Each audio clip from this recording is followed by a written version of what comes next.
Welcome to Ask the Doulas with Gold Coast Doulas. I'm Kristen, and I'm here today with my former birth client, Maddie Kioski, and we're here to talk about her personal birth story. Welcome, Maddie. Thank you. I'm glad to be here. So, we talked a little bit about why you chose hypnobirthing in a previous podcast. So tell us about your birth story. Like, how did you know you were in labor? Give us all the details. And I was lucky to be there. Yes, so it was wonderful to have you there. I went into work on a Wednesday, and I was due July 18th, and it was July 13th. And for some reason, I just kind of thought like, well, no, it's not going to happen yet. Right. And I went to work. I had a normally scheduled, weekly appointment with my midwife.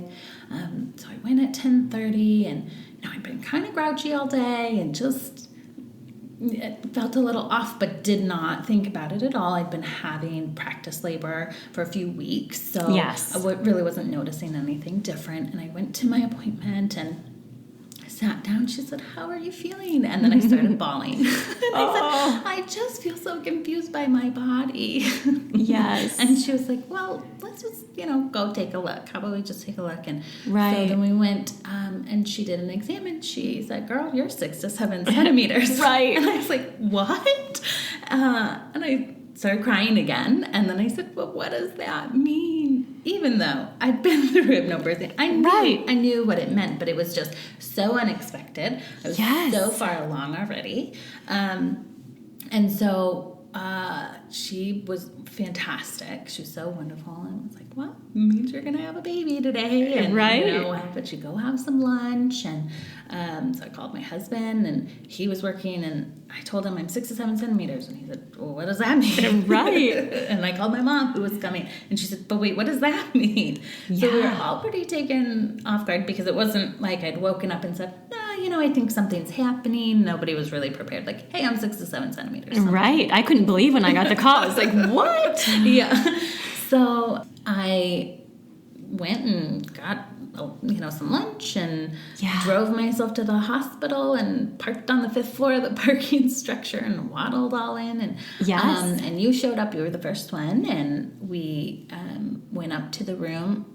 Fortunately, since I'd already had the exam, I didn't have to go through and wait for 20 minutes for them to monitor me or anything. And that's so nice to skip triage and go right up. Yeah. So we went up to the room, and it was not bad for a really long time. Right. I think my body was doing a lot of the work as far as maybe turning baby or getting more effaced, or and so having done hypnobirthing, I knew that dilation is not the only factor that you need to pay attention to. So I was able to just kind of relax and say, all right, it's going to happen when it happens. And you were there. You did a lot of hip squeezes for me, which was really fantastic for that counter pressure, because I was having back labor. Yes. My husband's not able to do those with his wrists. Right. So that made a huge difference. And we just kind of hung out, and I listened to my hypnobirthing, and I listened to some relaxing music. And so I guess my appointment was at 10:30, and he wasn't born until 10:45. So it was a while, but right.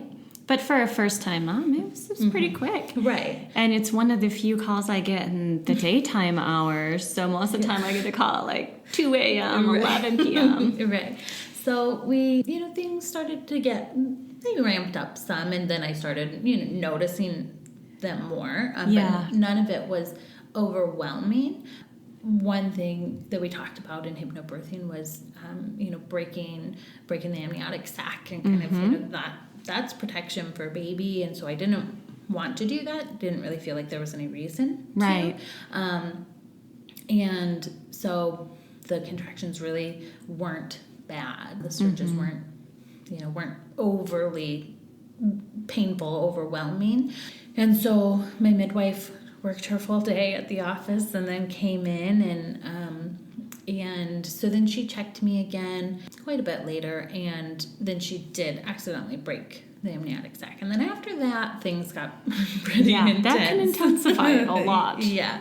So, but I think from that time, my water broke until the baby was born, I think it was like 2 hours and 45 minutes. So doable. I spent a lot of the time in the tub, and that felt really great. My husband was able to just use the hand shower, and having that, the different points of pressure, I think kind of helps take your mind off of it to some extent. Yes. The water makes it a little less intense. So I really liked to be in there. So then when we got out, she said, I want to check you. Right. And I was group B strep positive. So they wanted to do another round of antibiotics. And that had been one thing that when I found out, I was super devastated because I wanted to labor at home for as long as possible. I didn't want to have to come in before 6 centimeters. And we had made the plan that, if I came in and I wasn't 6 centimeters, I didn't want to know what I was at. Yes. But I would just, not go home. You could know, my husband could know, and then we could make the decision, let's walk around a little bit or just not be admitted. But because I was already 6 to 7 centimeters, when I was checked, we went right in after I got lunch, went right in and got admitted. So I was able to get those antibiotics in. Yes.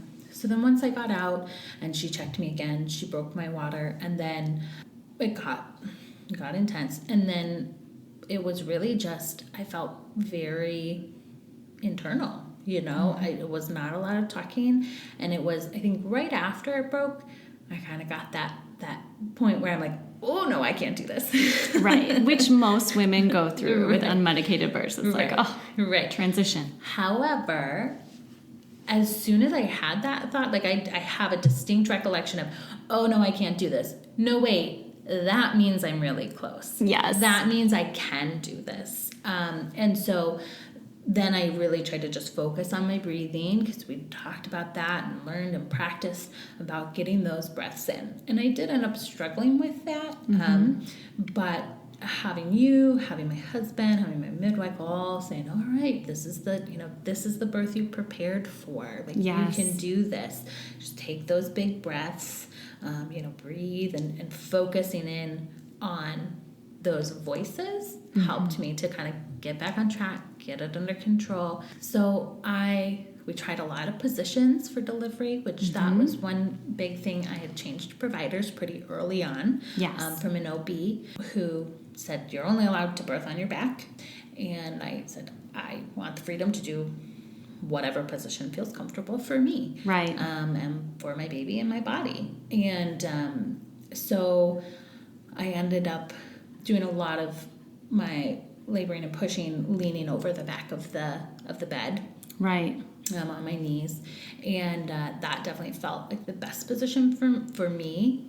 We tried on the side with the peanut ball. And I remember trying a lot of different positions. And it's all about listening to your body. Right. And my body was saying, this does not feel good. Right. So let's Don't move. do that. Right. So I spent a lot of time there. And then I got to a point where I just remember feeling like so hot. And so, just like put as many ice cold washcloths on me as possible. Yes. I was so hot. But I was just kind of getting right there to the end. It was like right at the end. And so then my midwife had said, okay, I want to check, check you after this next surge. And so I want you to roll over. And I already knew I was crowning, but I couldn't really explain it at that point. I'm like, no, he's there. Right, I feel it. He's right there. So I did end up flipping over, and that was okay on my back, and that was fine. And what was helpful was the nurse that was there. She had said, do you want a mirror? And I had said, no, I don't want a mirror. And then she said, well, reach down and feel your baby. And then so when you could feel, he's right there, more than just I feel it with my body, but actually touching it with your hand, he's almost here. Right. That kind of gives you a little reinvigoration, and just, I'm right there at the end. So I was able to catch my baby and put him right on me and do optimal cord clamping, and it was fantastic, just beautiful. Yes.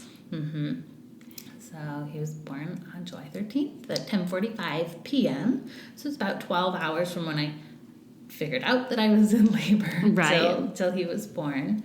And, you know, it was being just relaxed about the whole process and recognizing it's going to happen when it happens and your body's going to do it, and trusting your body. Exactly. Trusting your baby and your connection with your own body and your baby, because it's the two of you working together along with, of course, your partner and support team. So the very first thing I ended up saying after Charlie came out was, "Good job, buddy." Like, you know, like he was a part of it too. And exactly. Babies work so hard. They have to turn in the canal, and they're exhausted. You're exhausted. Exactly. There's a lot happening. So it was beautiful. It really was. It was an honor to support you. Thank you. Yes. So how did it go with the skin-to-skin time and breastfeeding as a first-time mom? Let's talk about some of the, just how you felt bonding in that first golden hour. That was fantastic that I could do this, you know, do skin-to-skin right away. Yes. I didn't feel pressured to stop. That was super important. I did have some postpartum bleeding, and so you know, while all that was taken care of, not being separated from my baby was so big. So I could, you know, just focus on him, and so that part was wonderful. We got all cleaned up. The breastfeeding definitely was more difficult. So I have one side that's inverted normally, and so baby really struggled to latch on that side, but he also struggled on the other side. So I was fortunate that Spectrum has IBCLCs on staff 24 hours a day. Yes. And so they were able to come in at like 3 a.m. and, you know, kind of focus on what's going on, why is baby not latching. We did end up using a nipple shield. And that was pretty demoralizing for a while because we used it until 6 weeks. Yeah. And I went to some LHA League meetings and things like that, and really it's important to kind of have those have those contacts ahead of time. Know where the meetings are, know when the meetings are, know an IBCLC that's recommended in case you are having those issues. You're not having to try and figure that out when you're exhausted and you're, you know, and you're feeling downtrodden and things aren't working. It's really hard to try and find that when you're already struggling. So having figured that out ahead of time, I was able to, you know, go to a meeting, go meet with a lactation consultant again. And so we did stick with it. And then he, at 6 weeks, which is pretty common, he just kind of like got it. Right. So we got in the tub, you know, where it was warm and it was kind of womb-like, and got rid of the nipple shield, and it worked. That's amazing that you were so persistent that, it paid off. Yeah. So, and we just weaned at 2 years and 11 months. Awesome. So congrats. Thank you. So that was exciting. We had a fantastic nursing journey, and you know, if you really stick with it and arm yourself with that support system, you know, you can do it. So I feel like so many women don't have that support system. My mom nursed, my sisters nursed, all of their children. So having that support system makes a huge, huge, huge difference. Yeah, and like you said, just taking advantage of lactation while you're in the hospital, even for moms who have a great first latch and things are great, to just have someone see your holds and, you know, answer any questions you might have. It's a resource that I highly recommend anyone take advantage of if they're birthing in the hospital, of course. Right. And that was important, is that they did come and they came multiple times to check on us, and did work on holds and really understanding, you know, how here's another technique, here's another hold to try if this one isn't working. So you have those skills in your toolbox to pull out. Okay, this isn't working, let's try this. This isn't working, let's try this other one. So that definitely was helpful for me as well. Great. Well, thanks for sharing your story. Do you have any parting words for our audience?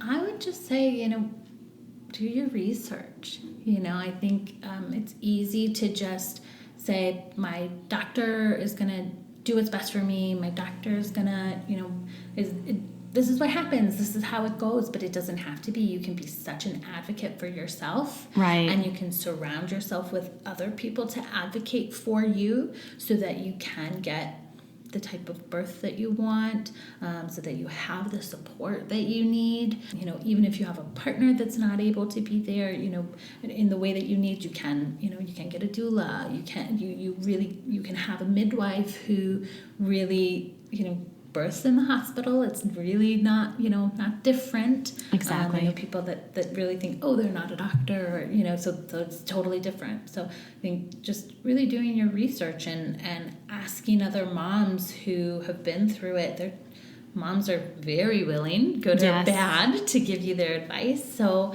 you know, get as much information as you can so that you can make your own informed decisions.